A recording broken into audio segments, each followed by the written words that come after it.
It's time for a new episode of Faith in Fairways with the founder, Brad Thorberg, who after more than 16,000 lessons taught to over 2,000 golfers, has discovered the most forgotten and overlooked part of your golf game that is keeping you from playing your most consistent and confident golf ever. Now, here is your host, Brad Thorberg. What is up, golfers from all over the world? Brad here, back at it again this week. We're diving into your golf game safe place 30 yards from the green. Last week, we unlocked the 10,000-foot view of what this code is to breaking 90, 30, 30, and 5. Today, we dive in to the specifics of the first 30, the 30 yards from the putting surface. We're going to dive into just the simple math of it, how to start playing the golf hole, and the biggest piece of it is how to avoid the big number, guys. And this is crucial for so many of you where you kind of have blinders on, and we need to start taking the blinders off. Kind of like, you see the horse, they wear the blinders so they don't get distracted. Well, some of you are so distracted with the blinders on, focusing on the flag, that is creating these big numbers for you. So we got to kind of take these blinders or these goggles off and start looking at golf holes differently, and it will completely change your scoring out on the golf course with where you're at currently with your golf swing. We've talked about that in the past episodes of most of you are already there.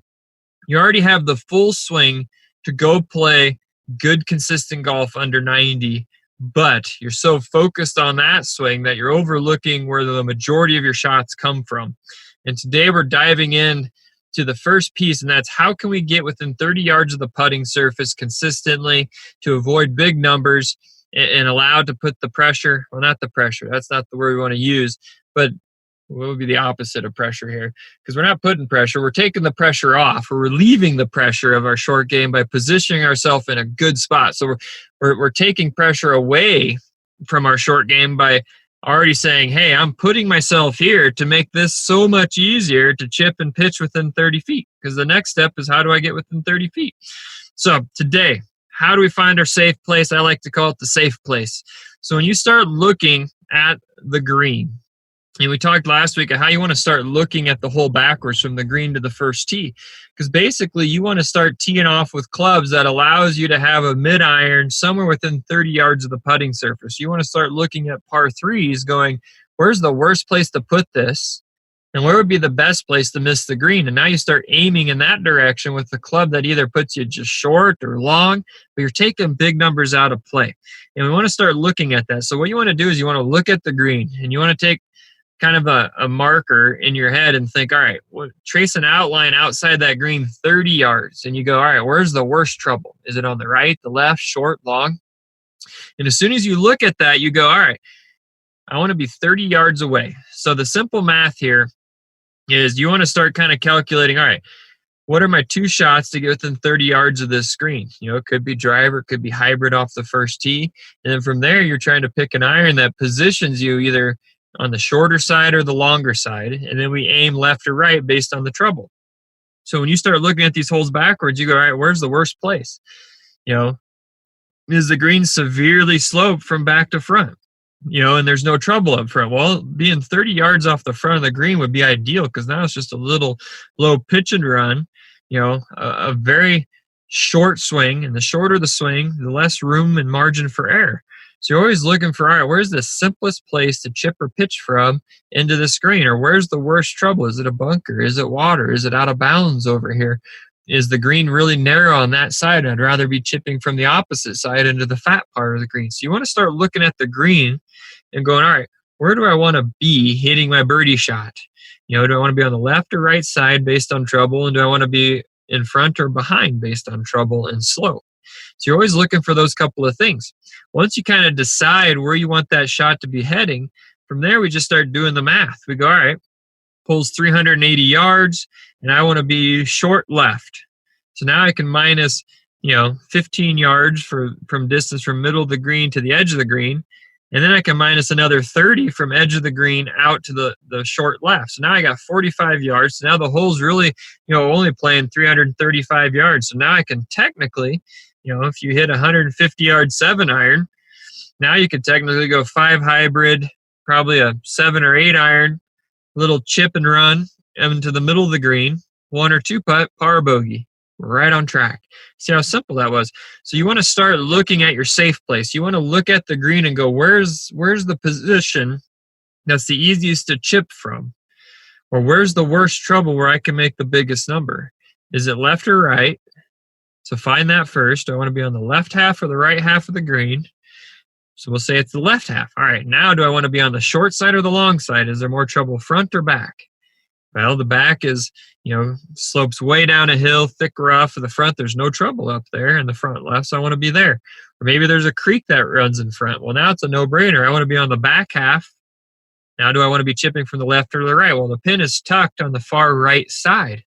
It's real close to the edge of the green on the right. So now I would much rather be long left with all this green to work with, so I can just pitch and run it into the middle back half of the green and let it release across the green. The last thing I want to do is be long right with very little green to work with, having to hit a very difficult flop shot. So always looking for the simple chip, the low chip and run. It's the easiest, most basic chip and pitch for the average golfer to hit because it's a shorter motion. You're using a less lofted club, so there's more face to get on the ball. You just execute it better. So you're always looking for, all right, what gives me more green to chip and run it from, and where's the trouble at? So that's how you start looking at these holes when you're trying to find your safe place. And, so we get into some scenarios here. I think of, I look at, hole 1 of my hometown country club I grew up on, and it's a par 5, but there's a bunker middle of the green left and a bunker middle front right, and it's a hard sloping front half of the green. And on the back, there's a little bit hard, there's that hard slope in the front, and there's this big mound, and it rolls off to the back off a very tight lie. So being left, right, pin high, I don't want to be, and being long, I don't want to be. So now I'm purposely picking an approach shot that I know if I hit super well, it'll barely get to the front edge of the green.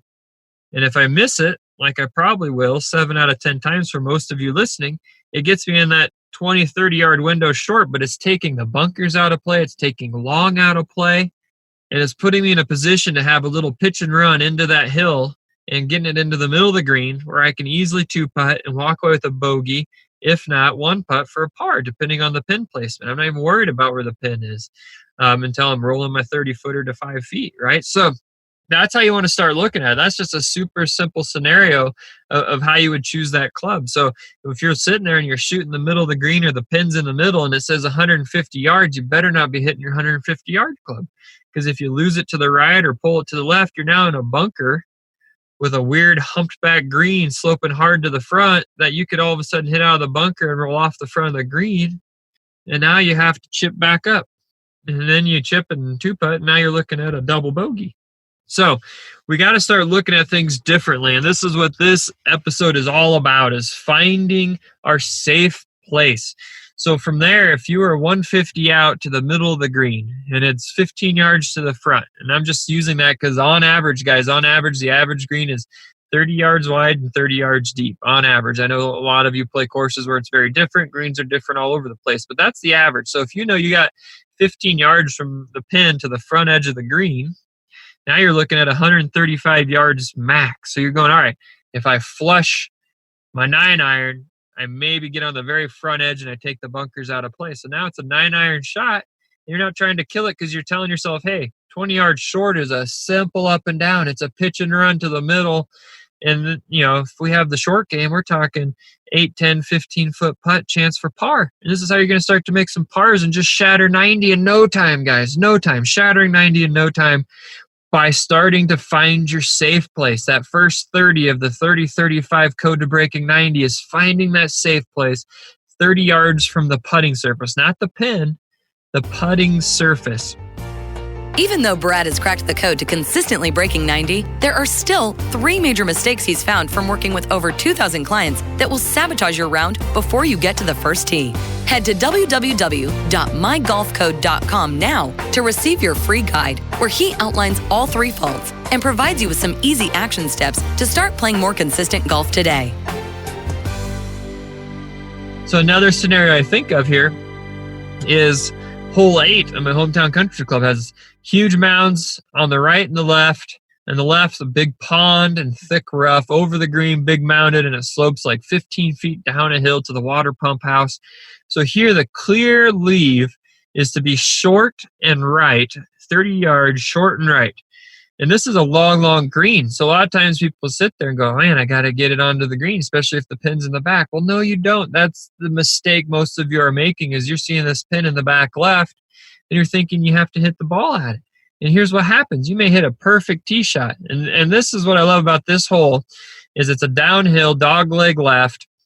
You take driver out of your hands because it's too much club. So for most of you, you're hitting between a 6-iron and a 3-wood off this tee box. So a lot of times we're hitting this fairway, but you're standing there now thinking you have to hit a 160-yard shot to this long back left pin with water left, mounds left. So now if you flush this thing, you're over. If you pull it at just a skosh left or you hit it a hair short and left, it kicks off the hill into the water. And it's just not the smart play. But you're thinking now you have to hit the 6-iron perfect or a 5-iron perfect. And you create after a great tee shot and great position a big number because you didn't sit there and go, all right, where's 30 yards around the screen? Well, 30 yards left is water. 30 yards over, not where you want to be. You're in the pump house with a really, really difficult up and down. 30 yards right, you're off the hillsides in some pine trees. So the only place to leave yourself is short, and ideally short right, so you take water out of play. But most amateurs would stand there, grabbing a 6 or 5 iron, thinking, oh man, I got to hit this perfect shot to the middle back half of the screen. There's all this trouble, and you're just tense and you're nervous, and you're going to make bad contact because you're already going to make bad contact 7 out of 10 times.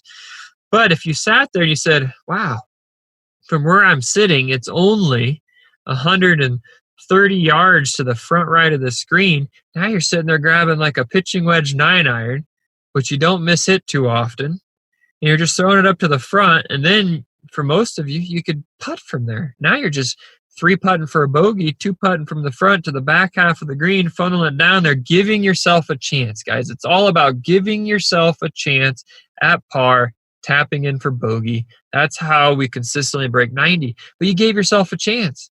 Because if you sat there and you hit a 6-iron, you yank it left in the water, you're not giving yourself a chance because now you're hitting par from a drop area where you still have to go over the edge of the water, over a mound to a tucked pin, and you're looking at double or triple. But if you just simply go, think of the stress-free. I mean, this is called stress-free golf right here. You just hit to the corner with an iron. Now you're hitting a pitching wedge to the front right off the green. Now you're just whacking a lag putt up over the hill to the back left of the green, and you're giving yourself a chance at par, tapping in bogey because bogey is your new par for someone trying to consistently break 90. And you just walk off a hole that you could have been staring double, triple in the face with a par or bogey because you played it correctly, because you made the right choice when you looked at that 30-yard halo. We should start calling that the 30-yard halo around the green. Your saving grace around the green. It is really what it is, because now you're positioning yourself not with where the pin is, but with where the easiest chipper pitch is, because you're going to hit the green sometimes. You might catch that pitching wedge, a groove thin, and now you carry it to the front half of the green thin, and it bounces and skips and checks, and you're in the middle of the green, and you look like a genius. And you have a 35-foot birdie putt, and you tap in for par. So, I mean, it's going to work in your favor more times than it won't by positioning yourself in that 30-yard safe place than trying to go at pins. I mean, you hear it all the time on tour. I mean, half the pins you see on Saturday, Sunday are sucker pins. They're not hitting at the pin for a reason, because it's a great way to make double bogey. And for most of you, if the pin's not dead center of the green, it's a sucker pin for most of you who can't break 90 because you don't have the ability to hit solid shots and control them anyway. So you need to start playing to these zones, right, left, front, back. So you're trying to play to these halves and fronts and backs with your club selection to take the big number out of play, make a very simple pitch and run, 1 or 2 putts, start making a lot more pars and bogeys, taking the doubles and triples and snowmans off the scorecard. And guys, you're going to be breaking 90 in no time. So that is how we find our safe place. That's how you start doing the math, is you start thinking, hey, middle of the green to the front or back is this many yards, plus or minus 30 to that distance once you find the safe place. You want to start, again, just recap of this today. So crucial, because it's what puts you in the place to make the easy chip, the easy pitch, which we dive into next week. We call it, ball toss for $1 million is how you're going to start it, guys. This is, just mind blowing.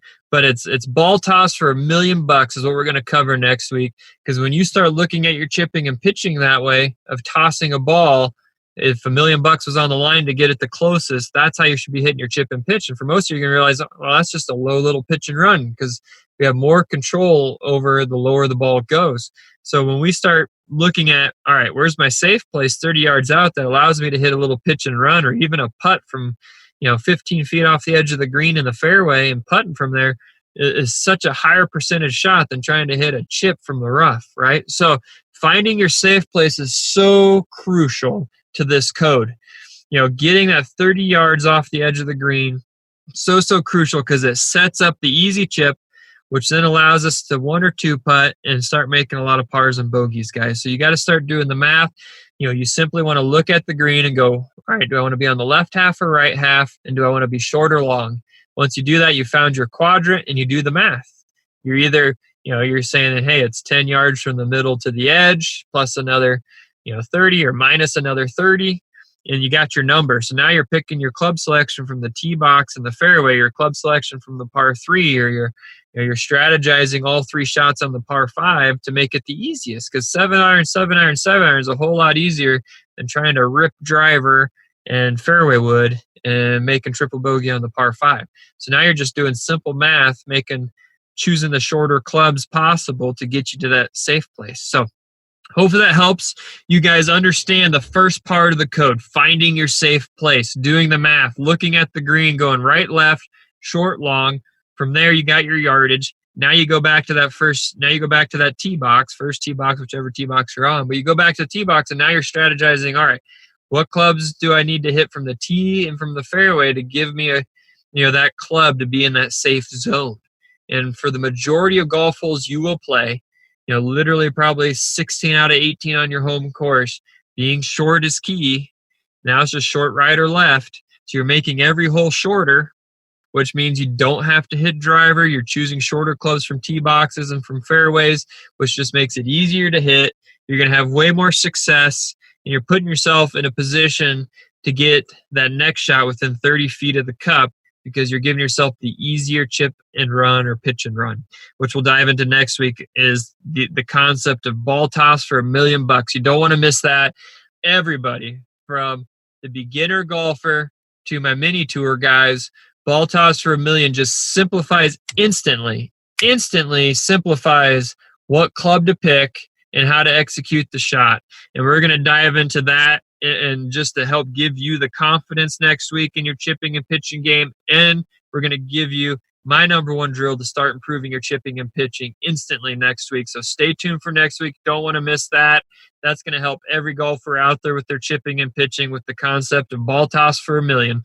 You don't want to miss that. So stay tuned next week, guys. This is awesome. I love the progress and the feedback I'm getting from you guys. I can't wait to get into the short game side of things with the chipping, the pitching, and the putting here over the next few weeks, because that will just change everything for you guys, because it truly is 60-65% of your score. And for most of you, we're doing it the hard way. And we got to stop doing it the hard way and start doing it the easy way by unlocking this code, understanding the short game, and just putting yourself in a position to win. So that is it for this week. I can't wait for next week to dive into ball toss for $1 million. You don't want to miss it.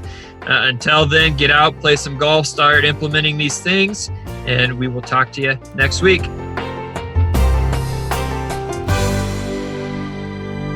This is thepodcastfactory.com.